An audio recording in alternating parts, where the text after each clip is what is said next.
अभिलाषा ये है कि उस बेलपत्री के पौधे में, उस बेलपत्री के वृक्ष में जो बेल लगा हुआ है, जो फल लगा हुआ है, उस फल की मुझे महत्वता श्रवण कर। लिंग पुराण कहती है,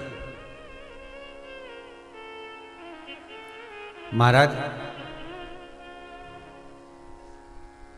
जो बच्चा हकलाता हो, अर्थात बोलते बोलते अटक जाता हो या वाणी हकला रही हो, तो शास्त्र कहता है कि बेल का जो फल होता है, उस बेल के फल को धीरे से फोड़कर ऊपर से चक्कू से उसको साफ कर कर अंदर से पूरे उसका जो गुर्दा है बेल के फल का, उसको निकाल लीजिए।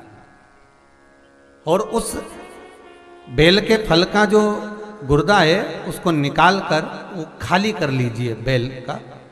महाराज सोमवार के सोमवार 5 सोमवार उसमें पानी भरकर भगवान शंकर को समर्पित करिए। एक पात्र, शिवलिंग में से जो जल नीचे गिरे उसके उधर पात्र को लगा लीजिए। महाराज समर्पित कर कर जल को झेल कर ले आइए।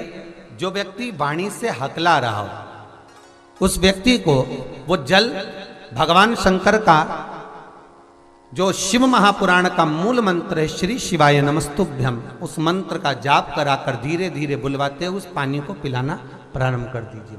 केवल सोमवार को ही करना है और सोमवार को ही पिलाना, इसके सिवाय नहीं करना है।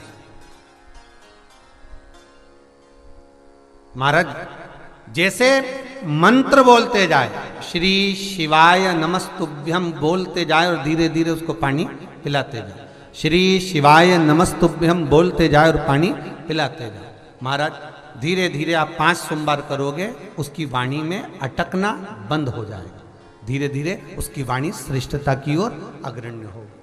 तो बीले की महत्वता भगवान लिंग पुराण के अंतर्गत वर्णन कर रहे हैं, भगवान शिव कह रहे हैं। स्कंद पुराण के अंतर्गत, लिंग पुराण के अंतर्गत, नर्मदा पुराण के अंतर्गत, शिव महापुराण के अंतर्गत कि जो बीला है, इस बीले की महत्वता, इस बीले का सुख क्या है। तो क्या कहा महाराज जी, भगवान शिव कहते हैं, अरे पार्वती 1000 अश्वमेध यज्ञ में अग्नि कुंड के अंदर पूर्ण आहुति पर जो गोला समर्पित किया जाता है और एक बेल, एक बीला बैसाख महीने में जो मुझे समर्पित कर देता है, उसको 1000 अश्वमेध यज्ञ का पुण्य फल प्राप्त हो जाता है। मात्र एक बेल।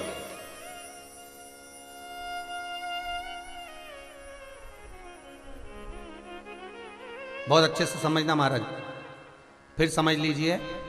केवल सारे शिवलिंग में एक नर्मदेश्वर महादेव ऐसे होते हैं जिन पर कुछ भी चढ़ाओगे तुम खा सकते हो। भगवान को अगर भोग लगाया तो तुमने खा लिया। भगवान के शिवलिंग को अगर कोई वस्तु टच हो गई तो तुम पा सकते हो। मिठाई हो, चूरमा हो, लड्डू हो, पेड़ा हो, गुलाब जामुन हो, इमरती, भजिया, पकौड़ा, फल फ्रूट जो भी होगा वो पा सकते हो। पर नर्मदेश्वर शिवलिंग को छोड़कर शिव महापुराण के अंतर्गत विद्धेश्वर संहिता में लिखा हुआ है कि बाकी के जितने शिवलिंग होंगे उसको अगर कोई वस्तु टच हो गई तो वो खाने के लायक नहीं रहती, वो सांसारिक मनुष्य नहीं खा सकता। शंकर के मंदिर का प्रसाद संसार का मनुष्य उसको ग्रहण नहीं कर सकता। उसको केवल बैरागी, त्यागी, जिसने घर छोड़ दिया, परिवार छोड़ दिया, अपने कुटुंब कबीले को छोड़ दिया, केवल वही पा सकता है। ये शिव महापुराण की विद्धेश्वर संहिता कर रही है।